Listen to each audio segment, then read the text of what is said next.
Hey friends, welcome back to my channel Stree world. आज की इस वीडियो में मैं आपसे बात करूंगी बीपीएससी टीआरई 3.0 के रिगार्डिंग। आप में से बहुत लोग पूछ रहे थे कि दी इतने कम टाइम में हम कैसे तैयारी अच्छे से कर सकते हैं। तो आज की इस वीडियो में मैं आपको 5 ऐसे टिप्स दूंगी जिसको फॉलो करने के बाद आपकी तैयारी और अच्छी हो जाएगी। तो चलिए वीडियो की शुरुआत करते हैं। सबसे पहली टिप अभी ये है कि प्लान योर डे। सबसे पहले आपको अपने अगले दिन की तैयारी आज रात को ही कर लेनी है।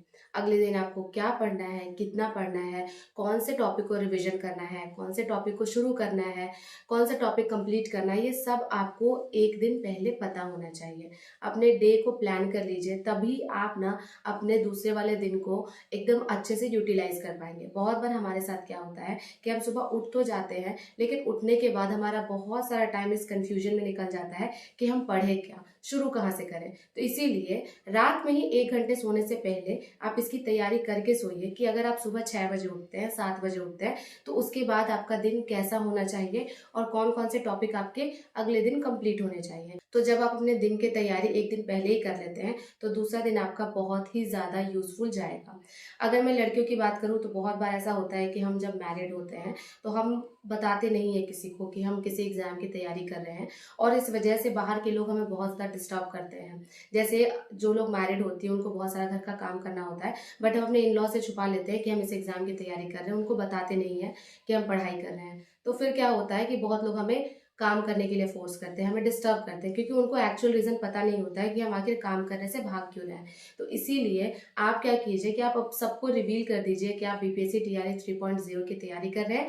अभी आपको 1 महीने कोई डिस्टर्ब ना करे। जब आप सबको बता देंगे ना, ज्यादा से ज्यादा यही होगा कि जब आपका सिलेक्शन नहीं होगा तो वो लोग आपको ताना मारेंगे कि बहुत ज्यादा पढ़ाई करती थी और इसका सिलेक्शन नहीं हुआ। लेकिन आप ये सोचिए कि अगर आप उनको बता देंगे तो उसके बाद का टाइम आपको जो यूज करने के लिए मिलेगा, उसकी वजह से अगर आपका सिलेक्शन हो गया तो इसीलिए मैं आपको कहूंगी कि जो लोग भी मैरिड है या फिर जिन लड़कियों को थोड़ा सा फैमिली वाले डिस्टर्ब करते हैं पढ़ाई में, आप पहले ही सबको बता दीजिए कि अभी 1 महीने कोई डिस्टर्ब मत करो, अभी 1 महीने केवल मुझे पढ़ाई करनी है। तो ये थी मेरी टिप नंबर 1।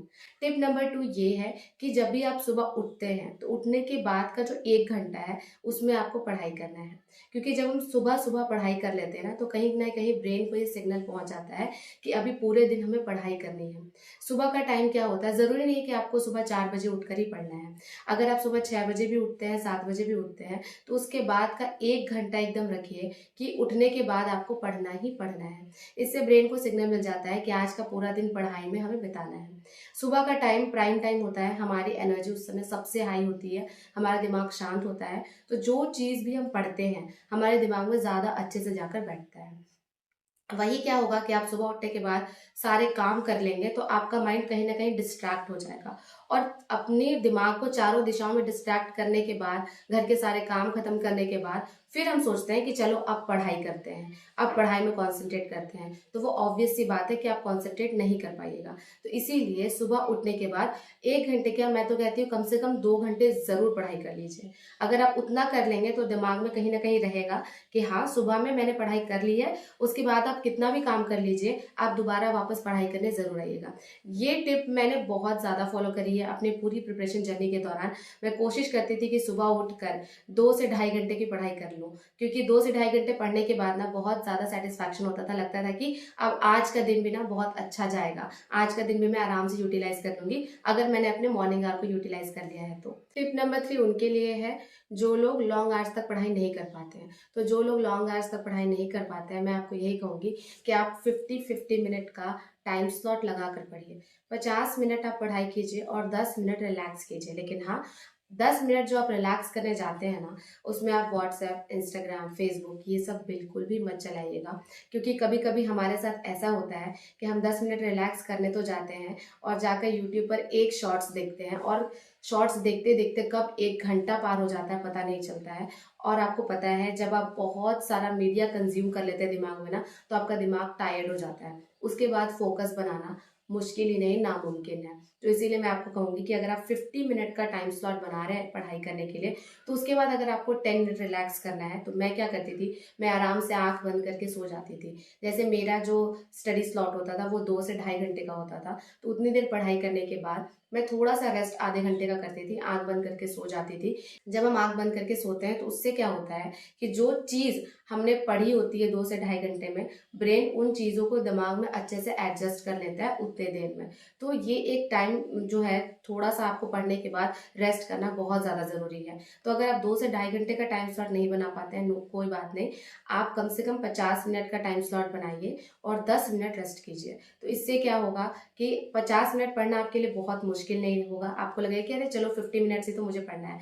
फिर 10 मिनट का जब आपको गैप मिलेगा तो वो आपके लिए रिवॉर्ड की तरह काम करेगा। आपको एक्साइटमेंट होगा कि चलो नेक्स्ट 50 मिनट फिर से पढ़ाई कर लेते हैं, फिर 10 मिनट का रेस्ट कर लेंगे। तो इस तरह से आपको 50-50 मिनट के स्लॉट बनाकर पढ़ाई करना है। तो कहीं ना कहीं आपको, आपके ब्रेन को ये फील भी नहीं होगा कि आप बहुत ज़्यादा मेहनत कर रहे हैं, जबकि वाकई में आप बहुत मेहनत कर रहे होंगे और आपका सब्जेक्ट जो है वो धीरे धीरे कंप्लीट भी होता रहेगा। तो चलिए अब मैं बात करती हूँ टिप नंबर 4 की। टिप नंबर 4 ये है कि कभी भी अपने स्टडी टाइम के साथ अभी एक्सपेरिमेंट मत कीजिए। मुझे लगता है कि बहुत सारे लोग बीपीएससी टीआरई 3.0 की तैयारी कर रहे होंगे, 1 महीने का ही टाइम है। बहुत लोग होते हैं जो सुबह उठ के पढ़ाई करने में कंफर्टेबल होते हैं और बहुत लोग रात में जग के पढ़ाई करने में कंफर्टेबल होते हैं। तो आप जिस चीज़ में कंफर्टेबल हैं, आप उसी टाइम स्लॉट में पढ़िए, उसके साथ एक्सपेरिमेंट मत कीजिए। मैंने बहुत लोगों को देखा है, जो लोग रात में पढ़ने में कंफर्टेबल होते हैं वो जानबूझकर कोशिश करते हैं कि चलो सुबह इसको देखकर 3 बजे उठ जाते हैं, 2 बजे उठ जाते हैं, पढ़ लेते हैं। और ऐसे करने में आपका ना 1 वीक वेस्ट हो जाएगा। आप सुबह उठ तो जाएंगे लेकिन आप कॉन्सेंट्रेशन के साथ पढ़ेंगे नहीं, 1-2 घंटे पढ़ेंगे फिर सो जाएंगे। तो इसीलिए जो भी आपका टाइम स्लॉट है, अगर आप सुबह उठकर पढ़ने में कंफर्टेबल फील करते हैं तो आप सुबह में पढ़ लीजिए। अगर आपको रात में पढ़ने में ज़्यादा अच्छा लगता है, लेट नाइट आप जगते हैं और 1-2 बजे रात तक आराम से पढ़ लेते हैं, तो उस समय आप पढ़ लीजिए। लेकिन अपने टाइम के साथ एकदम भी एक्सपेरिमेंट अभी मत कीजिएगा, क्योंकि अगर आपका अभी 1 वीक वेस्ट हो गया ना, आप बहुत सारे स्टूडेंट्स से पीछे चले जाएंगे और अभी ना टाइम वेस्ट करना बिल्कुल भी डिजर्व नहीं करते हैं। चलिए अब मैं टिप नंबर 5 की बात करती हूँ। टिप नंबर 5 ये है कि आपको किसी के साथ भी लड़ाई झगड़ा नहीं करना है।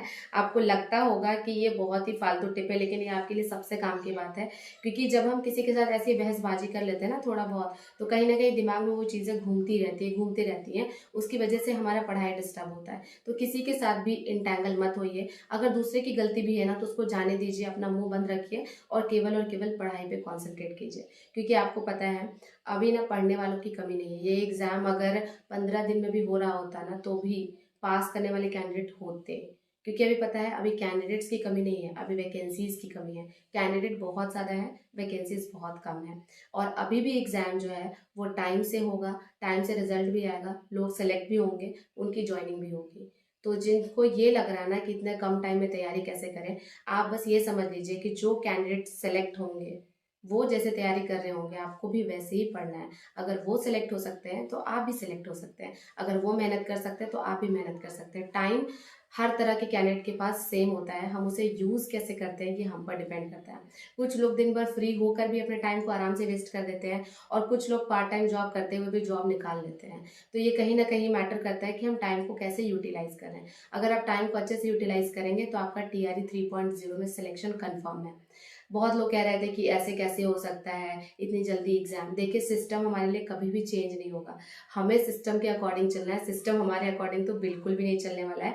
और वो दिन गया बिहार में जब टीचिंग एग्जाम्स के लिए या फिर जो भी टीचर बनने के लिए आपको साल साल भर का वेट करना पड़ता था या 2-2 साल का वेट करना पड़ता था।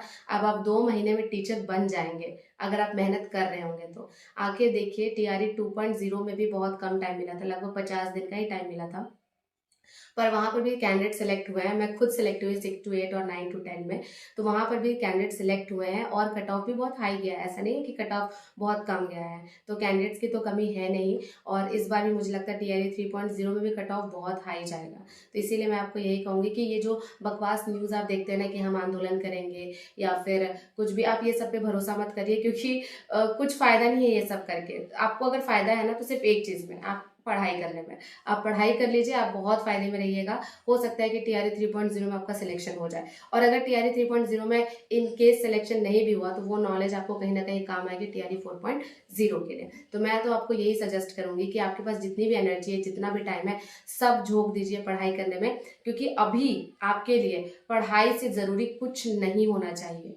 ठीक है, क्योंकि ये जो आपका 40 दिन का टाइम है ना, जो आपका कह रहे हैं कि 20 मार्च के बाद एग्जाम कंडक्ट कराया जाएगा, ये कहीं ना कहीं आपका फ्यूचर डिसाइड करेगा। आप क्या बनने वाले हैं आगे, आपकी लाइफस्टाइल आगे क्या होगी, वो सब डिसाइड करने वाला है। तो इसीलिए मैं आपको यही कहूंगी कि इससे ज़्यादा इम्पोर्टेंट आपके लिए फिलहाल फिलहाल 1 महीने के लिए और कोई एग्जाम और कोई इंसान या फिर कोई रिलेटिव कुछ नहीं होना चाहिए। मैं तो बस इतना कहूंगी कि TRE 3.0 के लिए 100% देना शुरू कर दीजिए। आपका 100% टाइम जो है इसकी तैयारी में जाना चाहिए। हार्ड वर्क कीजिए, क्योंकि जब हम किसी एग्जाम को अपना 100% दे देते हैं ना, तो वो एग्जाम की औकात नहीं होती कि हमें सफल होने से रोक ले। ये मैंने अपनी जिंदगी में खुद आजमाया हुआ है। तो इसीलिए तैयारी में लग जाइए। आप में से बहुत लोग पूछते हैं कि दी आप TRE 3.0 की तैयारी करेंगे या नहीं, तो ऑफ कोर्स मैं करूंगी। अभी तो मेरे पास दो दो काम हो गया है। समझ लीजिए कि मुझे स्कूल भी सुबह 9 बजे जाना है, शाम को 5 बजे स्कूल से वापस आना है, और फिर मुझे TRE 3.0 के लिए भी पढ़ाई करनी है, 9-10 के लिए। तो कोशिश करूंगी कि मैं अपने स्टडी ब्लॉग्स आपके साथ शेयर कर सकूं, क्योंकि अभी ना टाइम का बहुत शॉर्टेज है मेरे पास, मुझे बहुत सारा काम करना होता है। लेकिन हाँ, आप में से बहुत लोग रोज कमेंट करते हैं कि दी स्टडी ब्लॉग डालिए, स्टडी ब्लॉग डालिए। तो जल्दी मिलूंगी आपके साथ एक स्टडी ब्लॉग के साथ। मिलती हूँ नेक्स्ट वीडियो में। वीडियो अच्छी लगी हो तो लाइक कर दीजिए, चैनल पर नए हैं तो सब्सक्राइब कर दीजिए। इसी तरह की वीडियोस के साथ आपसे मिलती रहूंगी और आपका मोटिवेशन हाई करती रहूंगी। मिलते हैं नेक्स्ट वीडियो में।